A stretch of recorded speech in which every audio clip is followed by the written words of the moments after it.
This man, John Flavelt, who was her husband, who she entrusted with her life, is a person who ultimately took her life.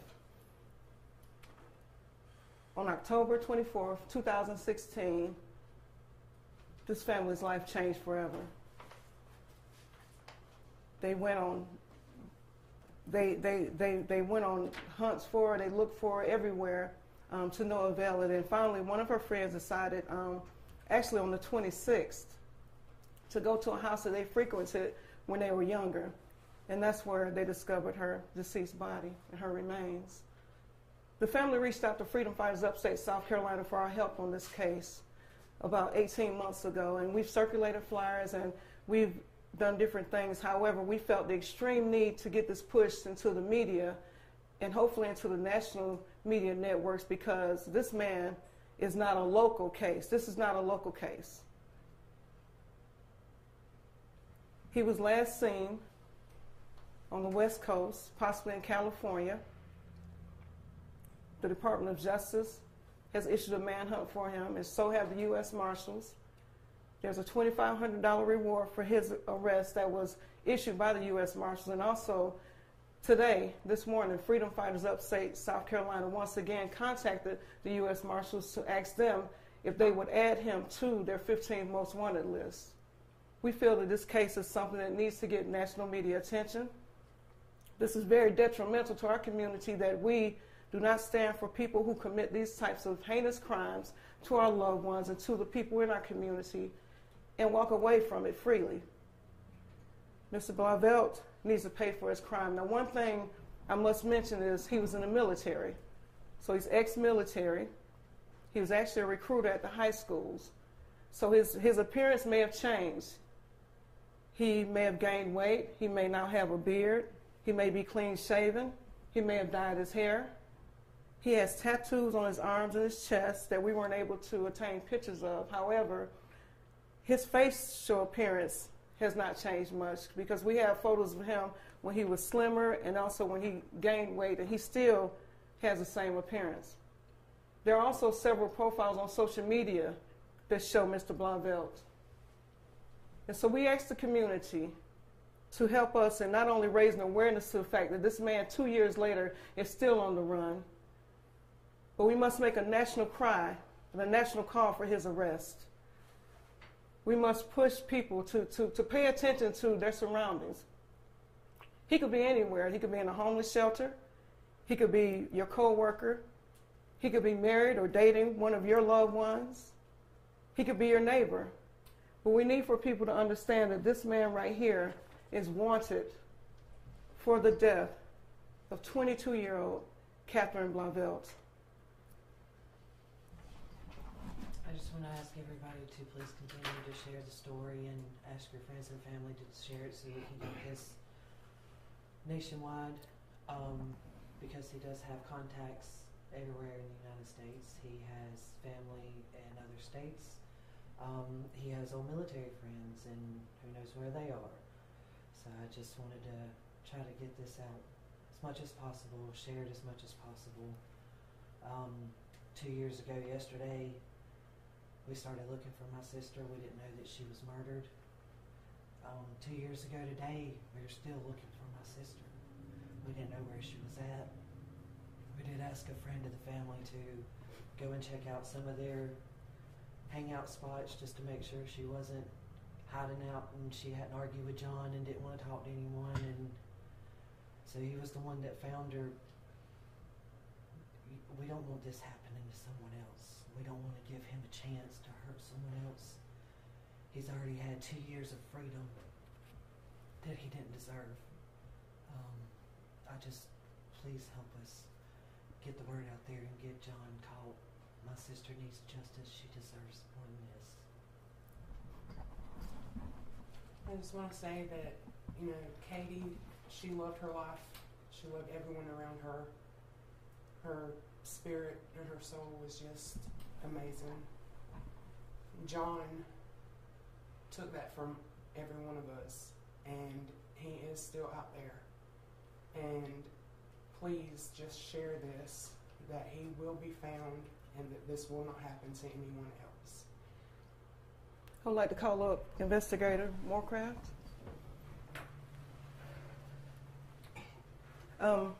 Hopefully he can touch on some things about the case that I couldn't. Investigator, would you?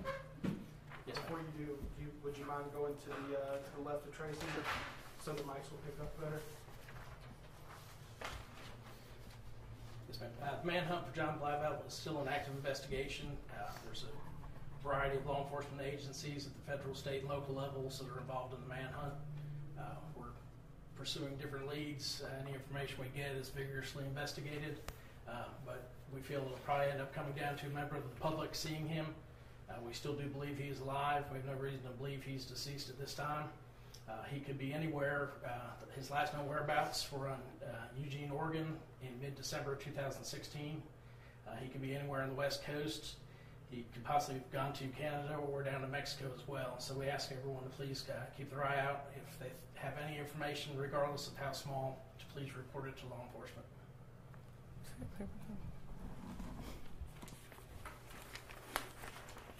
Once again, this man is still on the run, and 2 years ago, this young lady's deceased remains were found in this house by her friend. He committed a very heinous crime. She was stabbed numerous times, and her life was taken, and she was only 22 years old. She had her whole life ahead of her. He had several aliases: Blue Blauvelt, John Bluefields, Vincent Mendoza, Victor Sassetti. We've also, as I stated earlier, emailed the U.S. Marshals to request that he be added to the 15 most wanted list.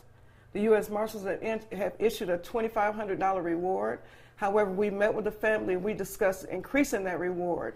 And so hopefully very soon we will have a reward increase as well for answer and possibly the arrest of this man who committed this terrible crime. Does the media have any questions? Can you kind of walk us through the case for those of us who, Basically, on October 24th, 2016, Katie was reported missing by her family. In the following days, law enforcement had been notified we were looking for her in this active missing persons case. We did the typical protocol for a missing person as far as checking social media, cell phone records, things of that nature. On the early morning hours of the 26th of October, some friends of hers located her body in an abandoned house here in Simpsonville off Southeast Main Street. At that point, the investigation ensued into her death. I can't get into the specifics of the investigation or the evidence that we have against Mr. Blauvelt, but we were able to establish evidence that led us to him being a suspect in her murder. At the time we issued warrants, we found that he had fled the state. And at that time, the manhunt became a national manhunt. and where was he last seen in Oregon? Eugene, Oregon. Eugene. Who spotted him in Oregon? He was last there with his girlfriend at the time, Hannah Thompson, who has since returned to South Carolina. So that's where we got that information. Any other tips or leads? I guess potential locations where he might be? We haven't gotten any more verified tips as to his actual location. We did recover his vehicle near the Washington and Oregon border, and that vehicle was processed and has since been removed. How are y'all working to track him down? Like cell phone records, or are you seeing? I can't get into the details of the efforts into his apprehension.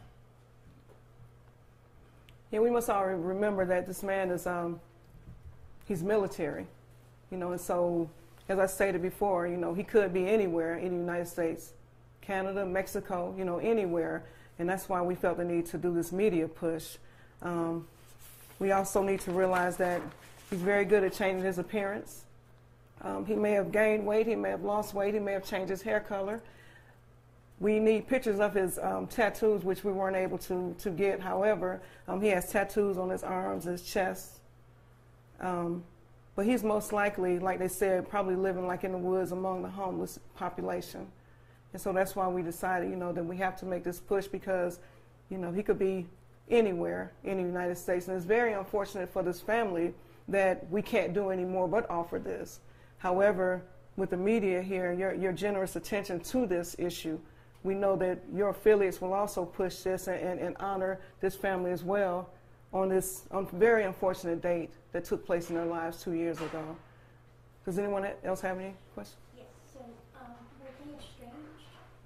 Yes, ma'am. Yes. They were estranged at the time. Okay.